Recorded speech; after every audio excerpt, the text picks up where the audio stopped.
Thank you for that interesting presentation. I guess my question is around this 20% allocation of extra time or resource for new projects. Would this just be, could we consider this more as you found 20% efficiency in the organisation that can be put to projects, or have you created more manpower or more headcount to take on more projects? I mean, how did something come of nothing, for instance, in the organisation? If people were 100% engaged and committed in their work, where did they find 20% to work on flexible projects?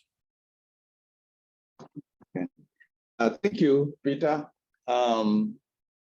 This is Patrick. I think what we found out is, first of all, you want people to think ahead as much as they can, as you said, so they pre-plan as a 100% allocation of their time. But there is, if you can motivate people to come out, because what we found out is people gave a lot of extra time.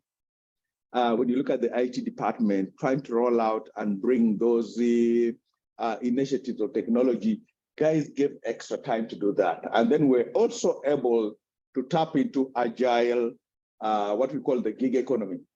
And there are guys there who you can bring for 2-3 months to help you with the project. And it worked very well with the IT team. And they're willing to spend more time, more resources on that, because you had a premium of 20%, which actually is really big on a score for us in this matter.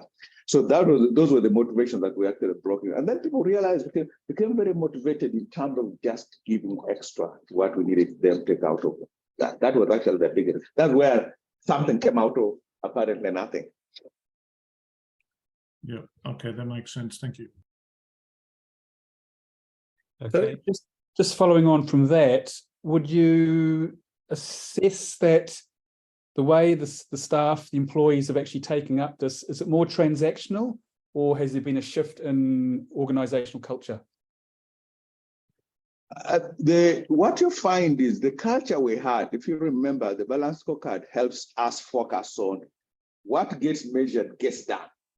So our culture was, if it is not in the balance scorecard, nobody's going to be willing to take it on. First of all, it's new, it comes with a higher risk. By then, that's why we put a premium. It comes with higher risk. So the shift in the culture was, now I can take on extra work that I need to do because I will be recognized for that.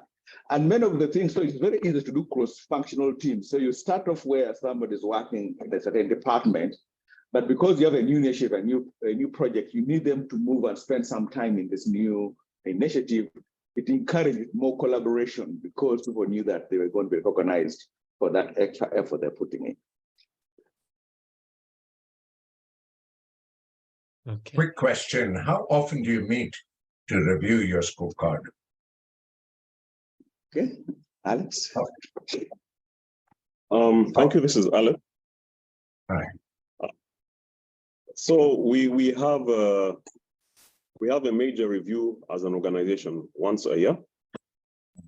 And then from there, once scorecards are signed, we review performance at least every quarter, which is what feeds into the report that goes to the board. So it's at least once a quarter, but it will differ from department to department. There are some that do it every week when they're looking at more mundane tasks, and some that will do it once a month. But largely, at a minimum, it's once a quarter.